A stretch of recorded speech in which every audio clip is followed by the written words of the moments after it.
man, that comment that she made, that is a genius. That is a basketball savant telling you that when you're in this environment, you're not in the environment to be who you are and who you've been.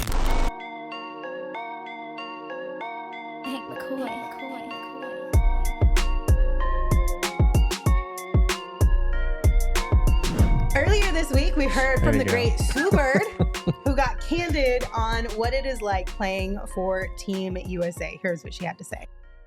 The pressure, and so this is my blanket statement for USA basketball. It is the most uncomfortable basketball I've ever played. I'm like, you're never comfortable. You're being asked to, I would argue there's like maybe a player or two max on a team that gets to do exactly what they normally do. Yeah. It's usually like your best scorer, best player. They get to be who they are no matter what.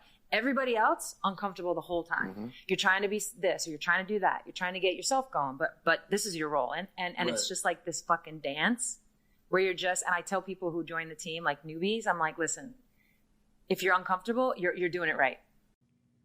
So this entire conversation happened with Carmelo Anthony and the Kid Mero on 7 p.m. in Brooklyn. The podcast, if you want to listen to the whole thing, you can check it out there. But, quote, it's the most uncomfortable basketball I've ever played. And I think we actually saw a little bit of exactly what she was describing in today's game. Because when things got a little bit tough, you saw Team USA start to slowly separate.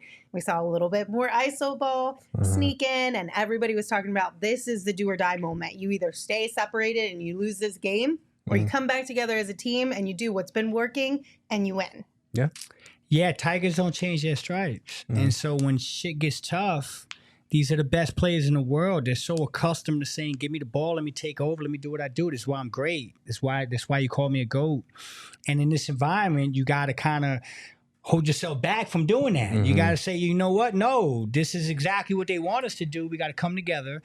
And to her point, that comment that she made, that is a genius. That is a basketball savant telling you that when you're in this environment, you're not in the environment to be who you are and who you've been. You have to morph into something else, and it's uncomfortable.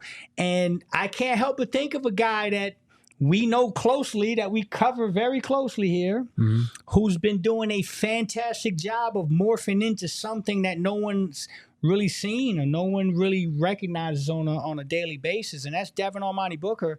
That's his ability to say, I'm going to change my entire game and the way I go about it and get comfortable being uncomfortable to help the basketball team. So that's intriguing. What do you think? Yeah, no, I mean, she touched on a brilliant point that I think people say they acknowledge but don't fully understand when we start talking about why Devin Booker is playing the minutes he's playing, or why someone like Jason Tatum isn't playing at all on a team like this.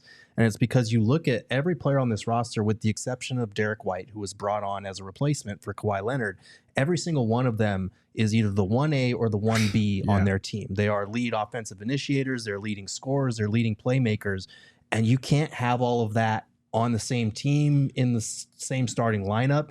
You need guys that are willing to do a little bit less and do the dirty work, defensive plays, hustle plays, offensive rebounds, just moving the ball and making the smart pass like we've seen Devin Booker doing here in France. So it's one of those situations where she's touching on something that we've heard Steve Kerr talk about. We've heard so many people talk about in praising and acknowledging what Devin Booker is doing.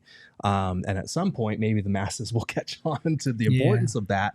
But it is important because you can't have Phoenix Suns Devin Booker going out there and taking a bunch of mid-range shots. You can't have all of these different guys doing what they do on their respective teams because there's only one ball to go around and there's only 5 players that can be on the court at a given moment. So it's nice to see. I mean, I know she wasn't talking about Devin Booker specifically there, but to your point, Lindsay, it speaks to how comfortable he has been being uncomfortable and doing things that we wouldn't typically see Book do in terms of taking a backseat to other guys.